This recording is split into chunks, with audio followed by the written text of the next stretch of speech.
Goodfellas is a 1990 American biographical crime film directed by Martin Scorsese, written by Nicholas Pileggi and Scorsese, and produced by Irwin Winkler. The movie chronicles the rise and fall of mob associate Henry Hill and delivers one of cinema's most immersive portrayals of life inside the New York Mafia. Its kinetic pacing, sharp narration, and unforgettable performances have cemented it as a modern classic. The story and its scenes are based on real events and real people. Much of what we see comes directly from Henry Hill's own accounts. Hill later entered the FBI's Witness Protection Program. Some events in the film are simplified for dramatic and narrative purposes, and several characters' names were changed. Goodfellas is widely regarded as one of the greatest films ever made, redefining the gangster genre through its documentary-like realism, dynamic editing, freeze frames, voiceover narration, and long tracking shots. It has influenced countless films and television series, most notably The Sopranos.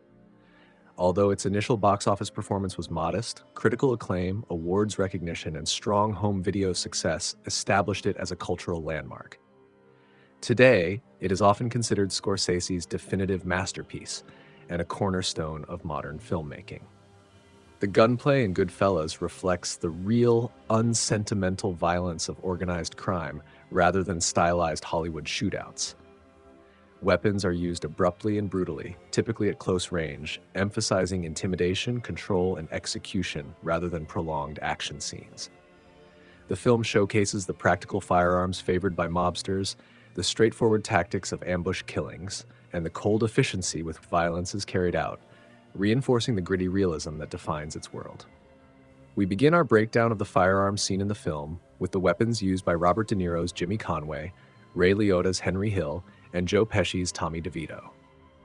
All three characters use a .38 Special Smith & Wesson Model 36 snub-nose revolver at different points in the movie.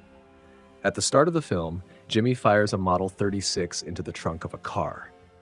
Henry later uses a Model 36 when he pistol whips Bruce, played by Mark Evan Jacobs. After the assault, he hands the revolver to Karen, portrayed by Lorraine Bracco, to hide. Tommy also uses a Model 36 during the brutal beating of Billy Batts, played by Frank Vincent.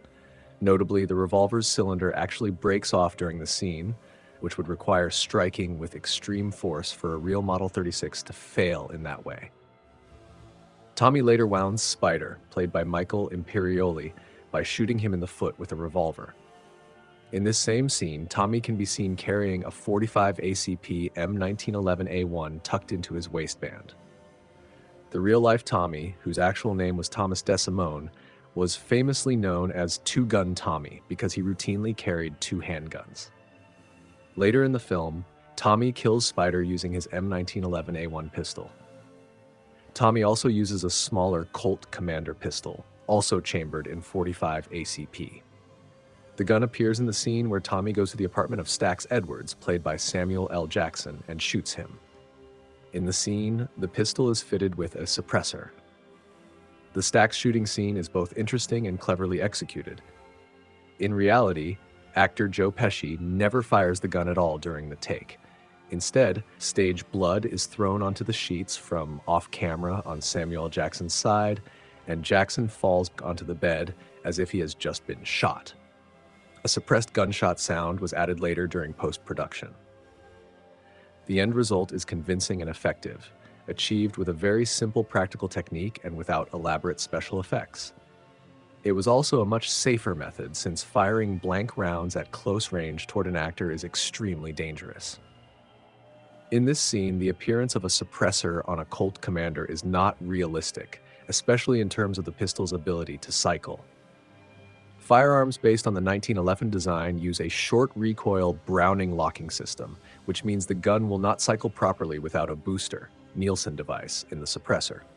Suppressors equipped with boosters did not become commercially available until the 1980s. For the film, the pistol's barrel was modified so that the Browning locking system would no longer affect the weapon's function. This type of modification is very common in movie firearms that use this locking mechanism, as it allows the gun to operate reliably with a suppressor during filming. The Colt Commander pistol also appears briefly when Tommy is killed after arriving at the bogus initiation ceremony. This shooting scene was also filmed without any actual gunfire. Actor Joe Pesci simply reacts as if he has been shot, and the muzzle flash and sound effect were added later in post-production. Tommy is also seen with a .357 Magnum Smith & Wesson Model 66 snub-nose revolver during the truck hijacking scene, where he fires a shot into the air through a paper bag. The same revolver appears again with Tommy at the very end of the film. Henry is later seen with a .380 ACP Astra Constable in his hand after being released from prison. He's also shown holding the same pistol when Karen pulls into the driveway in tears.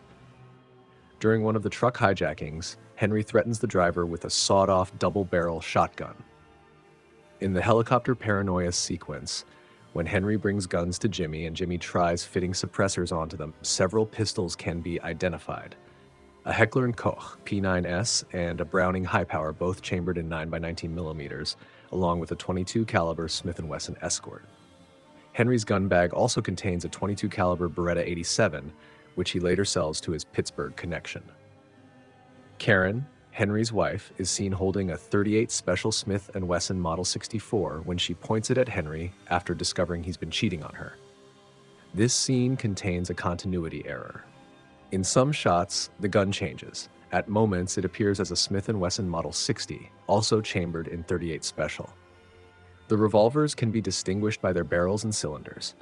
The Model 64 has a 6-round cylinder, while the Model 60 holds 5 rounds.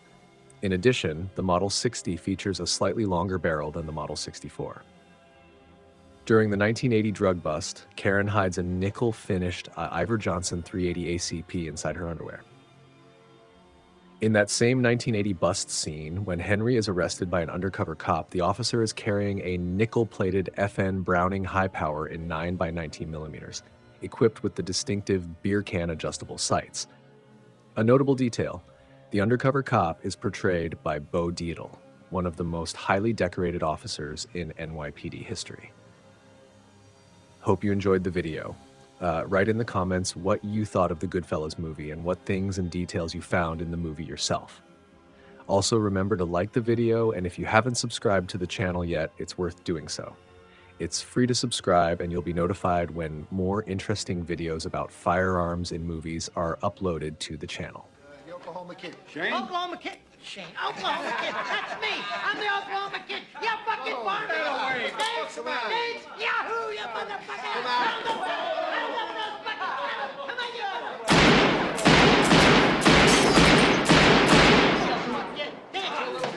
Now he's moving. He's making me. Henry, what God, he got him in the foot, Tommy. He's fucking. doctor? All right, so he got shot in the foot. What is it, a big fucking deal?